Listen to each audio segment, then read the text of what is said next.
এখানে আমি বেগুনের যে মেটাল সিড নামের একটা কোম্পানি, এখানে যে বেগুন বীজগুলো আছে এগুলো কিভাবে রোপণ করতে হয় সেটা আসলে আজকে দেখাতে চেষ্টা করতেছি।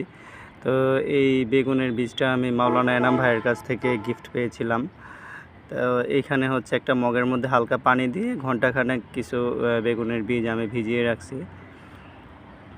তো এগুলো একটু ভালো করে মিক্স করে নিলাম পানির সাথে, যাতে ভালোভাবে পানিগুলা ঠিকঠাক মতো যেতে পারে। ওই যে ওই ক্যারেটটাতেই আসলে আমি মাটি রেডি করা আছে, তো ওইখানেই আমি এই বীজগুলো লাগাবো। আর এই পাশে যে এইগুলো দেখছেন মাটিগুলো এক্সট্রা, বা এই যে এই গাছগুলো, এগুলো হচ্ছে রেইন লিলি গাছ।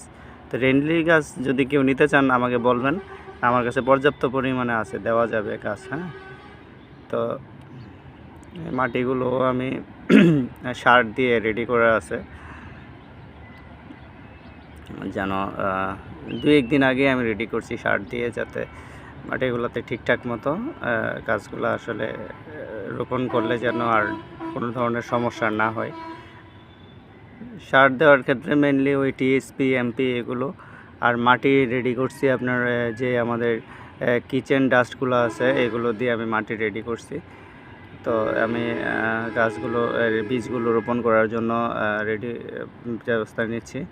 এই যে পানির সাথে আসলে ওই গাছের বীজগুলো মিক্সড আছে, যার ফলে আমি আর আলাদাভাবে এটা দেখাতে পারছি না বীজগুলো।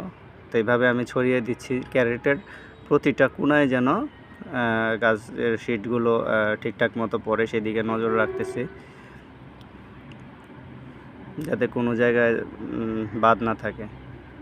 তো বীজের পরিমাণ কিছু কম হওয়ার কারণে আমি প্যাকেট থেকে আরও কিছু বীজ নিলাম, নিয়ে তো এই ক্যারেটের খালি জায়গাগুলোতে আমি এই বীজগুলো ছড়িয়ে দিচ্ছি।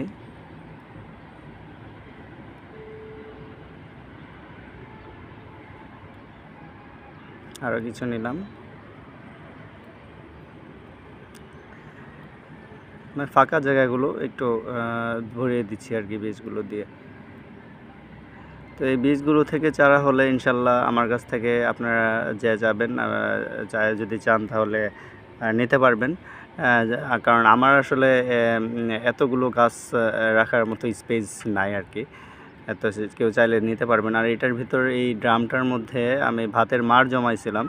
তো ভাতের মাড়টা গাছের জন্য আসলে খুব পুষ্টিকর একটা ব্যাপার, আমি বিভিন্ন সাইট থেকে দেখেছি। তো এটা আমি এগুলার উপর একটু দিয়ে দিলাম আর কি, একদিনের ভাতের মার আর কি এটা। তারপর এই যে এই শুকনা মাটিগুলো, এগুলা পরিষ্কার করেই আছে। এখানে যে শিকড় টিকড় ছিল, বিভিন্ন গাছের ঘাস ছিল, তো এইগুলা আমি পরিষ্কার করেই রাখছিলাম।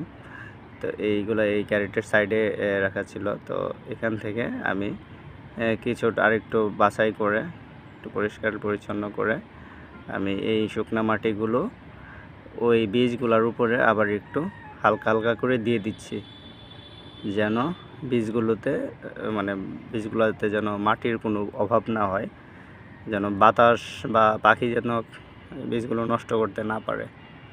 সেই জন্য হালকা উপর দিয়ে, বেশি না, হয়তো বা 1-1.5 সেন্টিমিটারের মতো উচ্চতা হবে এরকম মাটি দিয়ে দিচ্ছি। আর মাটিগুলো একদম আলগা হতে হবে, কোনো ধরনের কাদা মাটি যে এটা না, যার ফলে দেখা যাবে যে গাছ বাড়তে তেমন কোনো সময় নেওয়ার কথা না। আমার কাজ মোটামুটি শেষ, তো সেট করে দিলাম যেন রোদের আলোটা ঠিকঠাকভাবে লাগে। এদিকে আমি ক্যারেটটা মুভ করে দিলাম।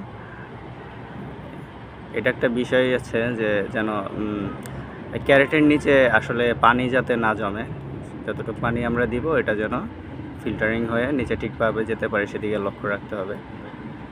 তো এই হচ্ছে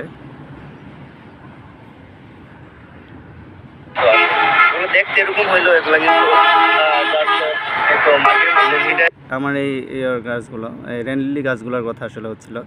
তো এগুলা প্রসেসিং করা আছে আপনার, এখন যেহেতু এই ক্যারেটের মধ্যে ছিল, কিন্তু এখন তো আমি এখানে বেগুন গাছ লাগিয়ে ফেলছি। তো এখন এই গাছগুলোকে নিয়ে কি করা যায় ভাবতেছি, যে আপনাদের কারো প্রয়োজন লাগলে আমাকে বলবেন, ইনশাল্লাহ এই কাজগুলো আমি দিয়ে দিতে পারবো।